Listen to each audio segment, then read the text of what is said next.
அனைவருக்கும் குருவே சரணம். நடப்பதெல்லாம் பெரும் நன்மைக்கே, நடந்து முடிந்ததெல்லாம் உண்மைக்கே. நம் குரு தவசுதநாதர் அவர்கள் அருளிய உண்மை என்ற தலைப்பிலுள்ள நமக்கான இன்றைய தவச்சோடி பாடல். மரணம் ஒவ்வொரு மனிதனுக்கும் வரக்கூடிய ஒன்று. மரணம் ஒவ்வொரு மனிதனுக்கும் வரக்கூடிய ஒன்று. மரணத்தைக் கண்டு நீங்கள் அஞ்சாதீர்கள்.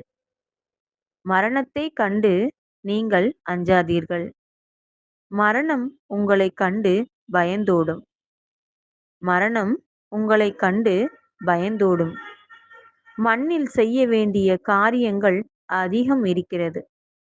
மண்ணில் செய்ய வேண்டிய காரியங்கள் அதிகம் இருக்கிறது. அதுவரை மரணம் உங்களை நெருங்காது. அதுவரை மரணம் உங்களை கிட்டே நெருங்காது. மரண பயம் தேவையில்லை. மரண பயம் தேவையில்லை. அனைவருக்கும் குருவே சரணம்.